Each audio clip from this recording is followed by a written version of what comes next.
Bwana mdau wangu, karibu sana kwenye The Storyteller, na hii ni series team ambayo imetoka 2026. Bwana, haya ni maisha ya kikosi maalumu cha asili zaidi ya jeshi la wanamaji la Marekani kinachofahamika kama United States Navy Series. Bwana, hasa timu ya Bravo. Bwana, hiki ni kikosi cha asili kinachotumwa katika maeneo hatari zaidi duniani kutekeleza mission ambazo mara nyingi zinaonekana kuwa ngumu au zisizowezekana kwa askari wa kawaida.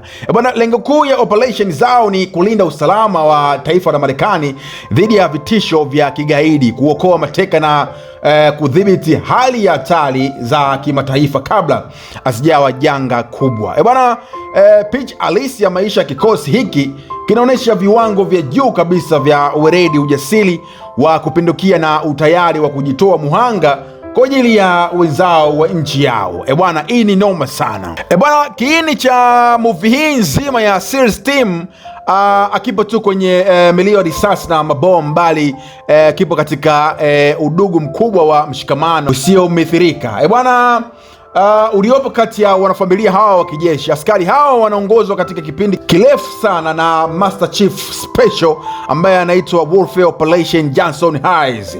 Bwana, wanategemeana kwa kila kitu, kuanzia uwanja wa vita hadi kwenye maisha yao ya kila siku raiani.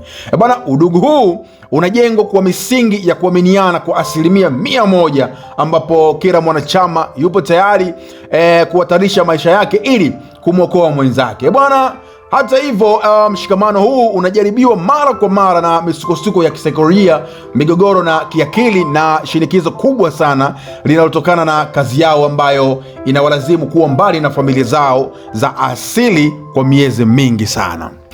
Bwana, movie hii inasonga mbele kupitia michango ya aiba tofauti za wanachama wa kikosi hiki ambao wanasukumana kufikia viwango vya juu vya umahiri. Mbali na Jackson Heights ambaye ni kiongozi mwenye uzoefu mkubwa sana, lakini anayesumbuliwa na majeraha ya zamani ya mawazo ya vita, yupo Leigh ambaye ni mtu wa pili mwenye hekima na nguzo kuu ya kimaadili ya timu hiyo.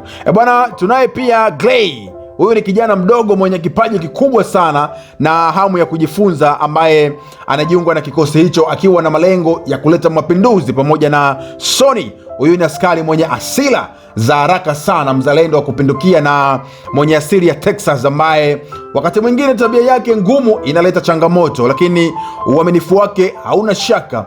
Mwisho yupo Brock na Trey. Bwana, wataalamu wa kimya wanaoshikilia safu ya nyuma ya ulinzi na teknolojia ya silaha. Bwana, moja ya vipengele vyenye nguvu zaidi katika kisa hiki ni jinsi vinavyoangazia gharama kubwa ya kibinadamu inayolipa askari hawa wanapokuwa kazini na hata wanaporudi nyumbani. Mfululizo huu unachunguza kuwa kina hali ya posti ambayo majeraha ya ubongo yanayotokana na milipuko ya mabomu na ugumu wa kurudi kwenye maisha ya kawaida ya ndoa na uzazi. Bwana, Jackson anapambana na hatia ya kuwapoteza marafiki zake wa zamani, huku ndoa yake ikivunjika na uhusiano wake na watoto wake ukidorora. Lakini kila mwanachama wa timu anapitia kipindi kigumu sana cha kujaribiwa kusawazisha maisha ya hatari makali ya kijeshi na uhalisia mtulivu sana wa maisha ya nyumbani, jambo ambalo mara nyingi linashindikana na kuacha makovu ya kudumu kwenye mioyo yao. Bwana, movie hii inasafiri kupitia nchi ya mabara mbalimbali duniani, huku ukionyesha mbinu za kisasa za kijeshi, ujasusi wa hali ya juu na operation za kushtukiza usiku wa manane. Timu ya Bravo inajikuta ikipambana sana na makundi ya kigaidi katika maeneo kame ya Mashariki ya Kati, kukabiliana na magenge ya dawa za kulevya ambayo Amerika ya Kusini, kulinda maslahi ya kibalozi barani Afrika, na kukabili vitisho vya kijiografia kutoka kwa mataifa makubwa yenye teknolojia ya kisasa kama vile Urusi pamoja na China. Bwana, kila mission inakuja na changamoto zake za kipekee, kuanzia kuruka kwa mwamvuli usiku wa giza nene, ama kupenya kwenye majengo yaliyojaa maadui bila kugunduliwa hadi kupambana uso kwa uso kwenye mitaa yenye machafuko, huku muda ukiwa unayoyoma. Majeraha, kupandishwa vyeo na misukosuko ya ndani ya jeshi. Bwana Clay anapitia safari ndefu sana ya kukua kutoka kwenye kijana mwenye kiburi cha kijeshi hadi kuwa kiongozi thabiti aliyewajali wenzake, ingawa naye anakumbana na majeraha mabaya yanayotishia uhai wake na ndoto zake za kuendelea kuwa ndani ya kikosi maalum. Migogoro ya kikazi na amri zinazotoka kwa wakuu wa ngazi za juu za kijeshi wakati mwingine zinaleta mtafaruko mkubwa, zikiwalazimu askari hawa kufanya maamuzi magumu ya kimaadili ambayo yanahatarisha kazi zao, lakini yanalinda uhai wa wenzao na utekelezaji wa haki.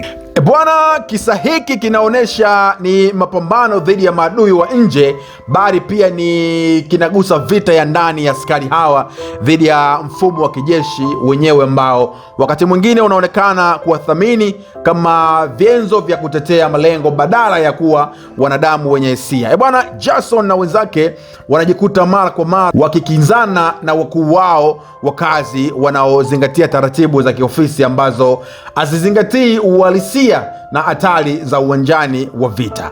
Bwana, hali hii inasababisha mabadiliko ya kimuundo, kuhama kwa baadhi ya wanachama na majaribio makali ya kulinda baadhi ya huru wa timu ya Bravo dhidi ya kuvunjwa au kuunganishwa na vikosi vingine visivyoelewa utamaduni wao wa kipekee.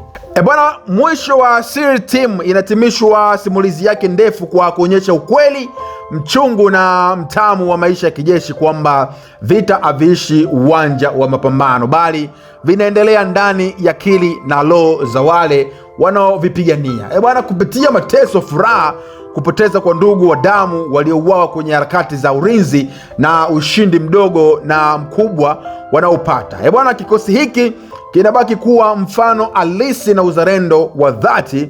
Ujumbe mkuu unasisitiza kuwa wakati serikali na siasa zinaweza kubadilika na mipaka ya nchi inaweza kuwa hatarini, nguzo pekee inayoweza kusimama imara ni mshikamano. Bwana, hii ni bonge moja la movie, bonge moja la season hili hapa ambalo nimekuletea siku hii ya leo.